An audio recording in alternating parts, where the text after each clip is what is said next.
This is week 2 of Understanding Judgments and Justice with our essential questions: what happens as a result of someone's judgments, and what is justice?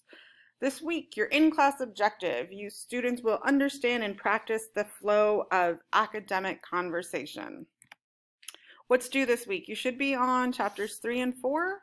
Complete the quiz 2. Today you're going to do your in-class activity. I'm going to walk you through it in this video. If you are not in class, please watch this video, as this is going to model academic discussion for you today. So, why is being understood important? So, talking in front of peers is sometimes intimidating. So, instead of jumping right into a discussion, we're going to do it interactively first.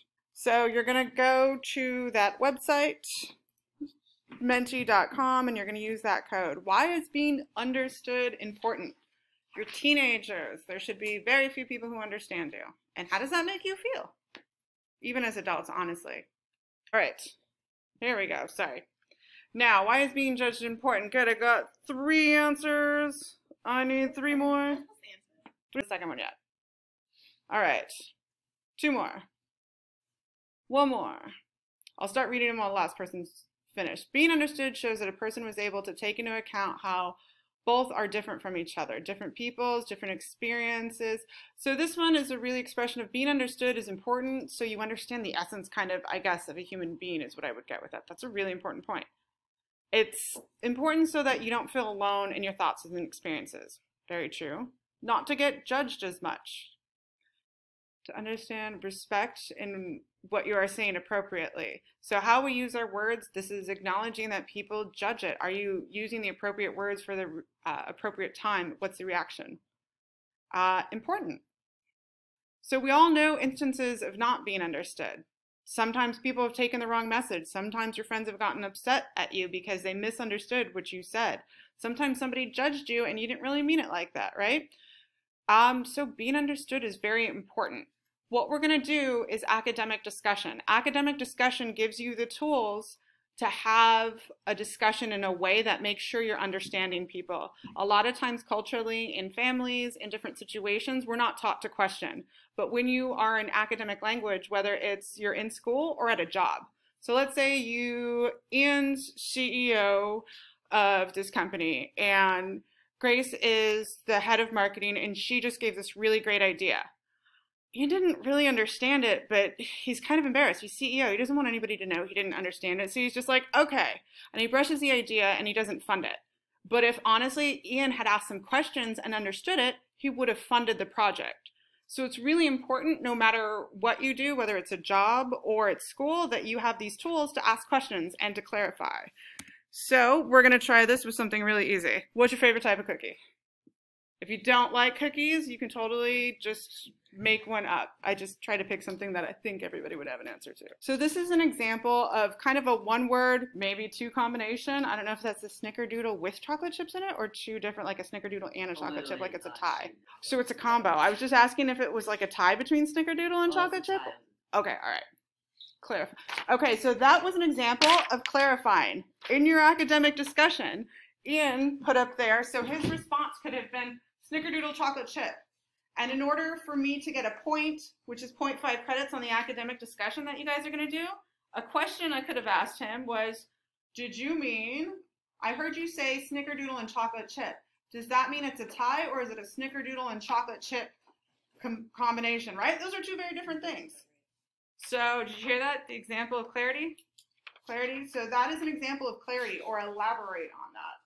The soft cookies with the colorful frosting that they sell at Safeway. So that person went ahead and did support with examples. So they named the cookie and then they told you a little bit about it. So let's move on to the next prompt. What is an example of an elaboration or a clarity prompt you could use after a person named their cookie? So do what I did. All right, let's see if I can go back. Yep, all right. So we got Oreos, sugar cookies, macadamia nuts, chocolate chip. All right, so so you can ask questions about these. Do you need another example of a clarity question? Are you good? So another example would be like homemade. Does that mean you make them, or does your grandmother make them? So you're asking a question to get more information on what's up here. information out of them. Macadamia nut, do you mean just macadamia nuts in a chocolate chip cookie, or did you mean the macadamia and white chocolate typical combination? Clarify?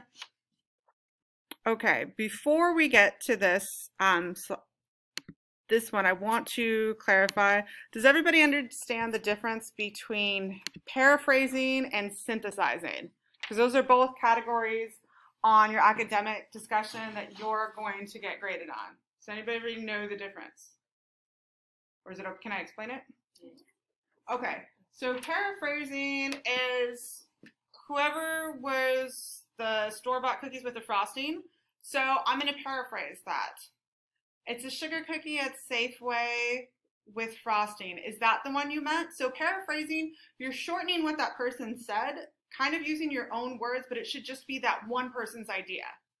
And you're using that in combination with a question. That's mine too. So you can comment and add on. You can use paraphrasing in combination with elaborate and clarity, or you can use it to build on and challenge. I heard you say that cookie in Safeway with the frosting. That's my favorite too. I also like, oh, so you're using one detail. Synthesizing is you're using more than one detail. So I saw Oreos in 3 people's things. I think it's safe to say as a class we really like Oreos, all types of Oreos. So you're pulling together everybody's information to see where the trends are. And you're pointing out a trend with multiple points of information.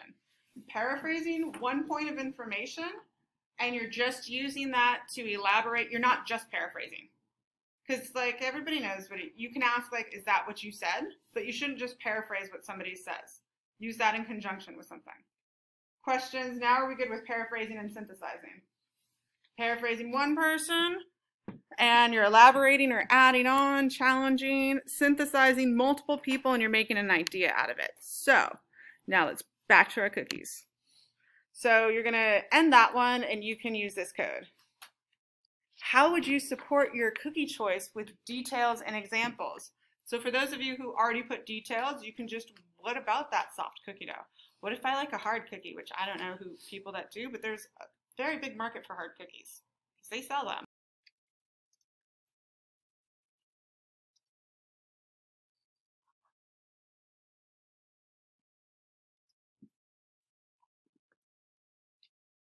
Perfect combination of crunchy and soft, never get dry.